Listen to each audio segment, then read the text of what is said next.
I used to call him the graceful beast. You can tell he's going to be famous. The jump, the spins, the elevation. It was amazing. Sergei Polunin. Youngest ever principal male dancer. He was so controversial. You've admitted in the past that you danced after taking cocaine. The media Pushed and pushed and pushed. And has quit the Royal Ballet. It just exploded. When I was little, I had such a passion. My family moved around the world to support me. I really did feel a lot of pressure. That's when, I guess, fun was over. I would do ballet twice more than normal because I knew that's my chance to get my family back together. His family was broken and he felt like, what's the reason for me dancing? What's the reason for me pushing this hard? I wasn't able to make everything fine and good. You finish your training, you're 19 years old. You started when you're like 4 or 5. Your whole entire childhood's gone. You feel like a prisoner to your body, to the urge to dance. I just want a normal life.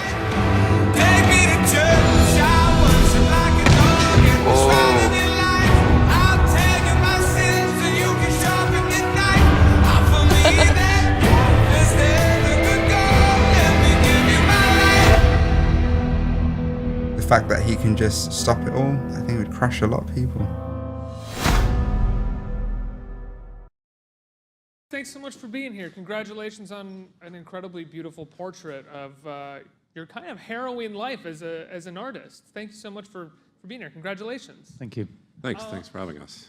Steven, I got to ask, how did this start for you? You've been in the process of making this movie for a few years, right? I think about 4 years ago, I got a call from Gabrielle Tanna, who's the producer of the film. She's based in London, and she got to know Sergei right after he left the Royal Ballet. And she said to me, I've met this guy. He's an incredible dancer. You have to come meet him. You should do a little research on him. So I looked him up online, and I saw this kind of, he had a lot of bad press at the time. He was called the bad boy of ballet. And I saw the tattoos and kind of mean expressions, and I thought he was going to be this rough, tough Russian, mean guy. And I flew to London and met him, and he's actually, as you'll get to know, a very kind of thoughtful, gentle, kind soul. And I thought, there's something really interesting here. There's a conflict that the story needs to be told somehow. And following him, I think he's going to have to figure out a way of coming to terms with what his public image is and what his actual personality and life goals are going to be. So it started 4 years ago. How long did you shoot? How long was the sort of shooting process, and when did you how did you realize you had a film? I think right off the bat we knew there was something interesting there. I don't think we knew what the film was going to be. With documentaries, it's kind of crazy. You sort of start off not knowing what the story is going to be. You know you have an interesting kernel of something that you can follow. And it took 4 years for the story to unfold. It unfolded slowly. The trust between us grew slowly. I think Sergei was a little reticent at first, and little by little opened up. Sergei, what did you think of this man when you first met him and he said he wanted to make a film about you?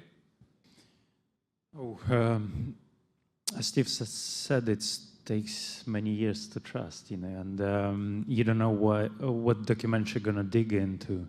So, I wanted to know people first, and it took probably 2 years to know Gabriella Tanna and Steve.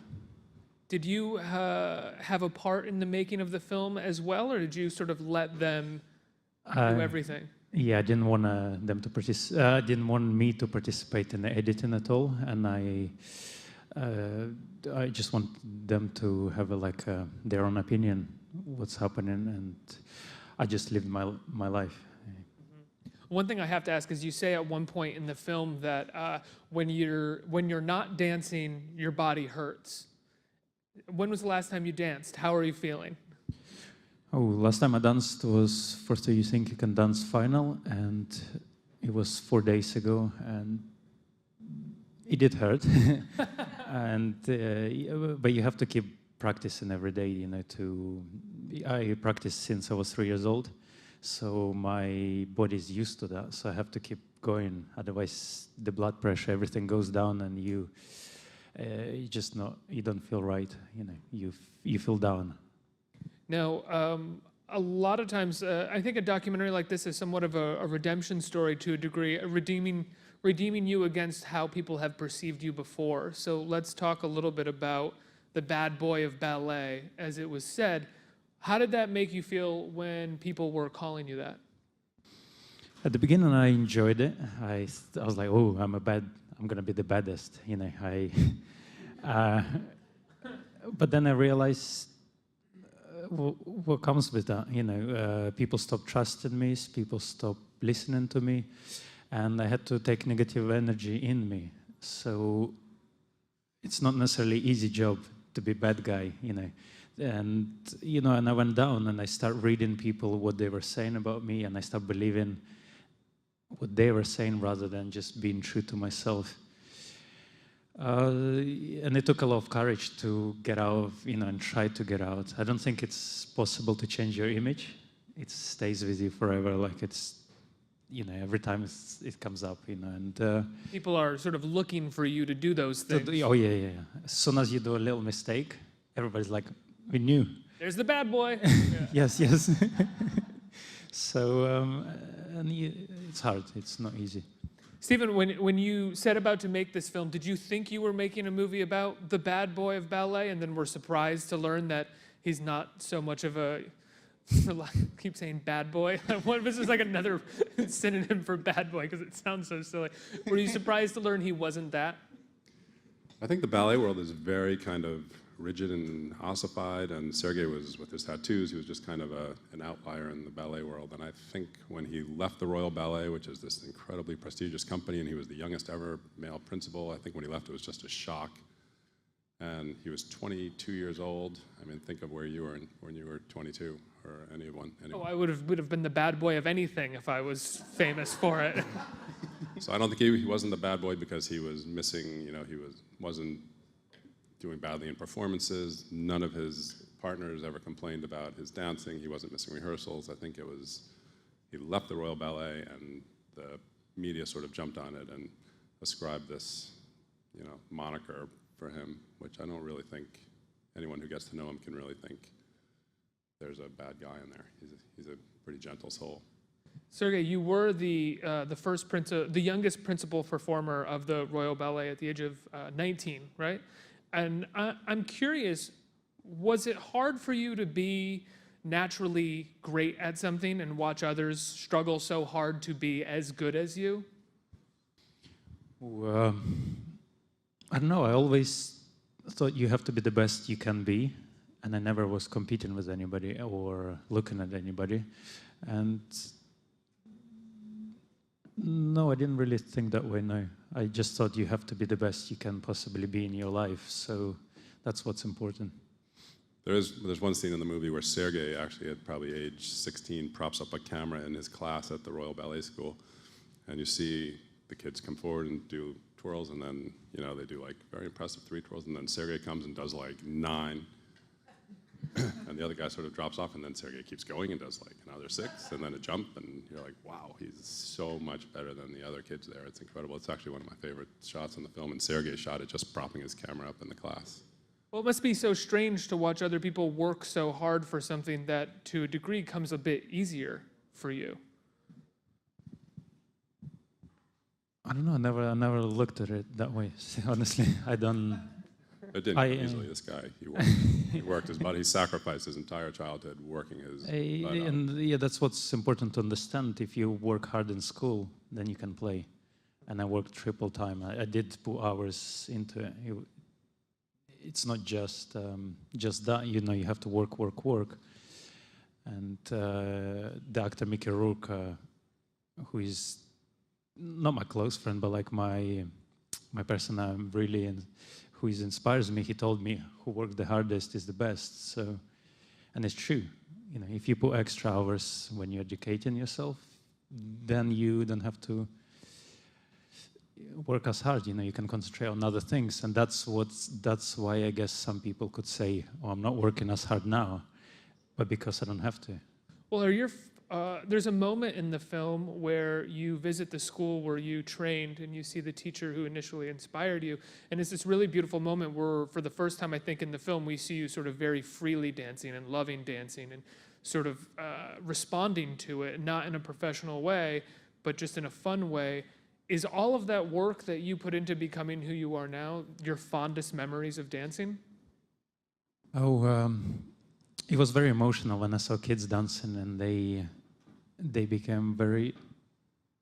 I really care and they inspire me. So after shooting like Take Me to Church, I saw kids dancing to the video, and that's what kept me coming back to dance. Actually, like I see the inspiration. That's what's moving me. You know, something I can do with my gift. And when we went back to Ukraine and I saw these kids dancing freely, that's touched something really deep. You know, I was like, wow, this. You know, we have to remember who we were as a kids. You know, that's. Yeah. Stephen, were you a part of the filming process when the David LaChapelle video came up, the video that has exploded on the internet? I was with Sergei during the entire rehearsal in Santa Monica, which was actually amazing to see. You know, nothing, obviously, the video hadn't been shot. There was no commotion around the whole thing yet, and Sergei and Jade were preparing this piece very, very carefully over the course of 4 or 5 days in the studio.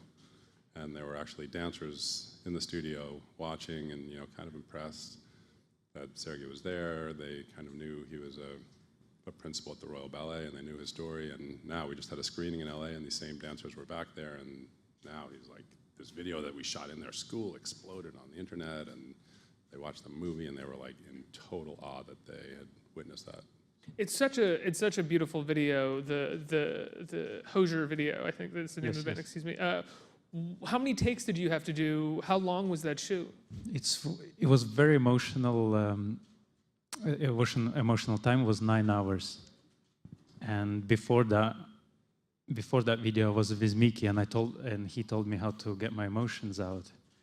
So I prepared myself before the shoot, and David got the vision how it should look. He chose the song.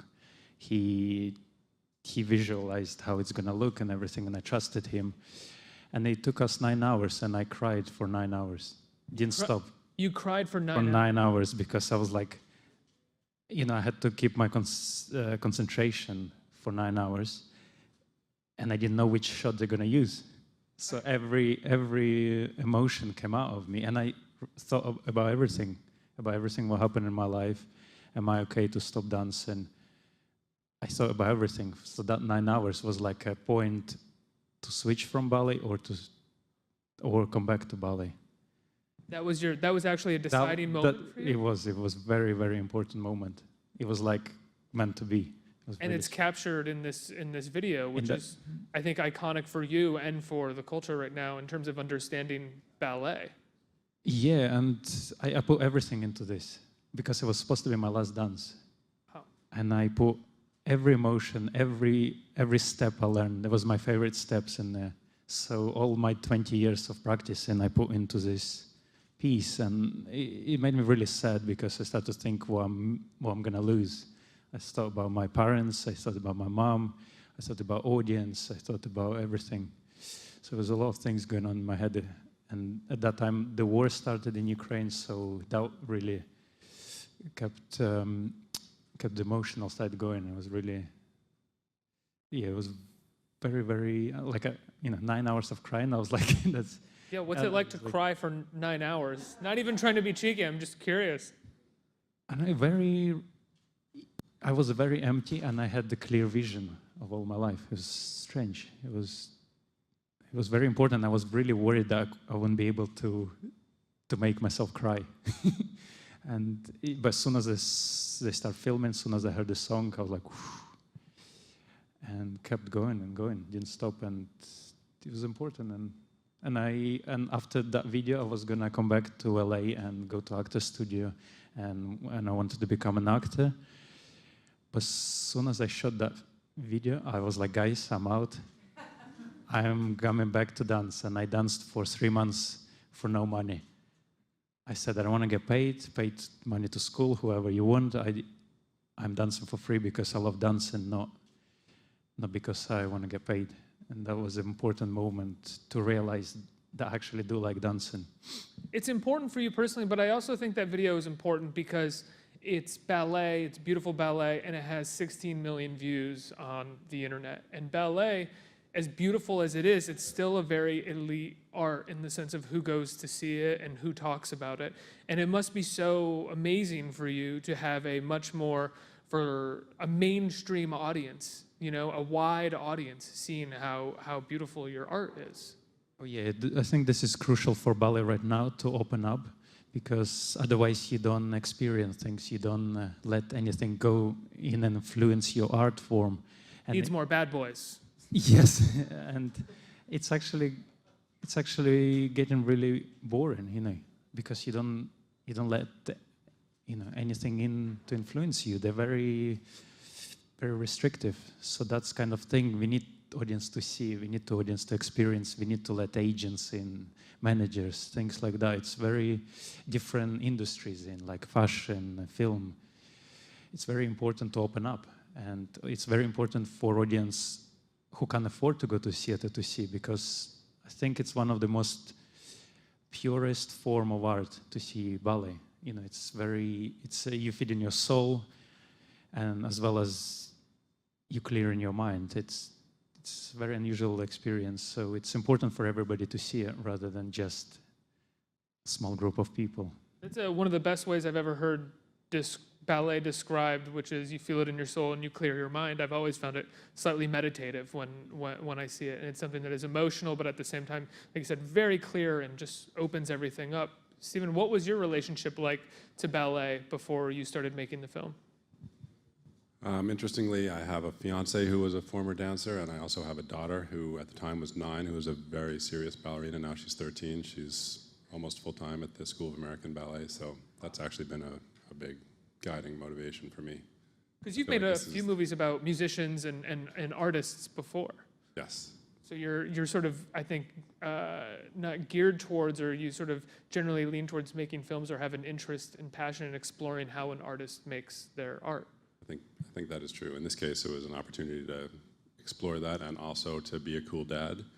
And that is happening now. You walk out of her ballet school and there's our poster right there at Lincoln Center. So, when the La Chapelle video started blowing up, were you like, "This is what I'm doing, honey. This is Sergei. I'm making a movie about him. I'm cool." Yeah, the whole thing was a little strange. The video was originally supposed to be sort of a tentpole dance piece for the film itself to be released in the film, and he kind of leaked it on the internet, not thinking it was going to be anything big, and then it blew up, and we were all, first we were kind of annoyed, and then the more bigger it got, we were like, oh, actually, this could be like an interesting story point, and we figured out a way of kind of weaving the video into the story of the film. It actually ended up being very helpful that he released it. Absolutely. I mean, it's a wonderful aspect of the film, and going into it and knowing about it, it really adds to the story. Let's open it up to the audience for some questions about the movie. Who has some questions out there? Hey, gentlemen, thank you for being here. So my question's open for the both of you. How would you inspire more men to possibly take ballet classes? I know when I was younger, I was a dancer. I took tap classes, jazz, modern, you name it. But I guess as a kid, I felt there was a certain stigma taking ballet because people might look at me in a certain way. And things might be different now, but there still might be that sort of thing out there where it might be difficult for a young man to possibly get involved in ballet. How would you fight that? Well, first I would suggest to listen truthfully to yourself, and if you want to be a dancer, nothing should stop you. You know, if you want to do it, this is your dream, you have to do it. And I always took ballet as a man's job, and my teacher always said, if you're the principal dancer, this is a man's job to do. You know, if you jump high, this is a man thing to do. So I took like as a job, this is what I do, you know, like I'm a guy and I'm doing it. I never looked at it as any weaknesses, and I actually got a lot of respect when I was a kid in Ukraine to be a ballet dancer. So everybody was like, ballet? Kids never heard of it, like there, you know, and it's all up to you. It's nothing to do with what you do. It's who you really are inside. So I never had a problem with it, and I think it's actually a very cool thing to do for a guy. It's incredibly cool. I think the stigma is actually primarily in this country. When you travel around the world, you don't feel that stigma at all. Ballet is considered really cool. Dancers are considered really cool. And actually, the boys in my daughter's ballet school are amazing, like strong, athletic, cool boys that have made me think if I ever have a boy, you know, ballet is a great potential course for him. Yeah, and every kid is dancer.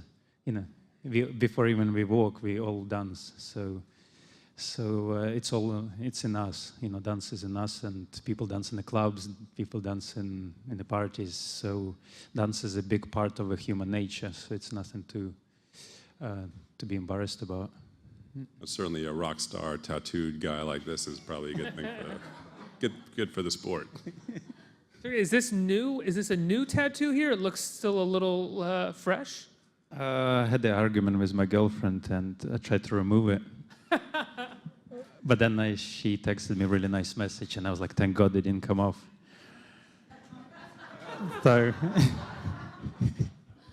So yeah, it's healing. Next question. How's it going, guys? My question is for Sergei. How do you choose the dance moves that go into like a project like the Hozier video? How do you choose like how to dance? You have to have I had a really good friend of mine as a choreographer, and the choreographer has to understand you, and he has to let you choreograph, because every dancer has a story to tell and can make a move. So as a choreographer, you have to be a very good director and direct these joint points. But as a dancer, it's easy for you to come up with moves. You know, he just tells you go diagonally, and you hear music and you go the way you feel.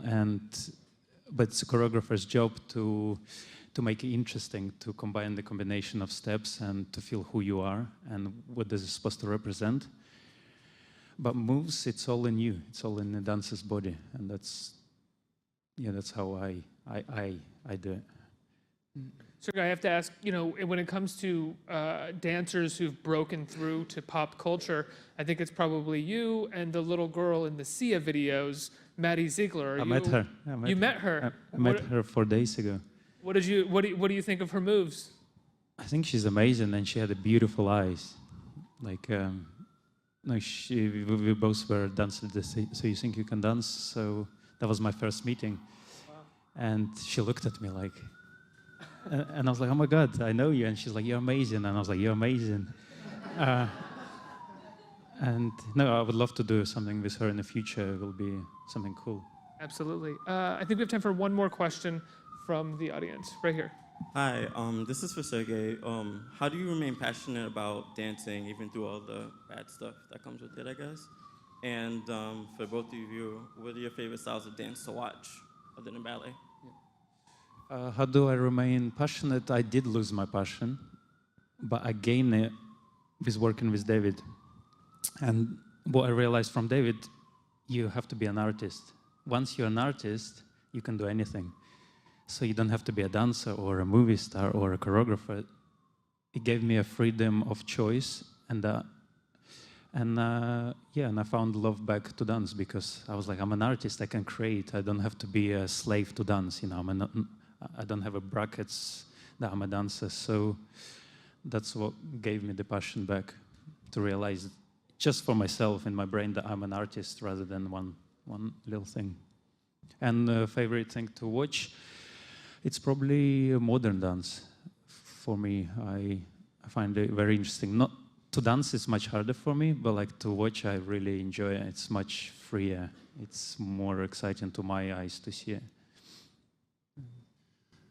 I obviously live with ballet in my home on a daily basis. It's hard not to say ballet. I have a daughter who literally, I can't get her to, you know, Clara, what do you want to have for dinner? Can you just stop pirouetting for 1 minute and just... And I've been going to ballet a lot my whole life. My parents have a subscription to the New York City Ballet, and ballet has been a big part of my life. But I'm a terrible dancer, and I appreciate anyone. I love modern, I love hip-hop, I love jazz, I love Broadway dance. I think anybody who can have that sort of control over their body, I think is very impressive to me. I also want to say, if you've never been to a ballet before and you live in New York City, like, just go once. It's a really beautiful experience, and it'll blow you away, because you won't expect, even if, like, I didn't know anything about ballet, and I went a few years ago with my girlfriend, and I was just totally blown away, and I'm addicted. I go as much as I can. It's like, it's something that nobody else can do but those people on stage, and it's miraculous at times. On that note, guys, Stephen, how can people see Dancer? Dancer opens, it's playing in LA right now at Lemley's Monica in Lemley, Pasadena, and it opens in New York at Walter Reed at Lincoln Center and at the IFC Center tomorrow, and then it's going nationwide the following week. So. Guys, congratulations on a really beautiful film. Thank you so much for Thank joining you. us. Thank you. Thank you very much.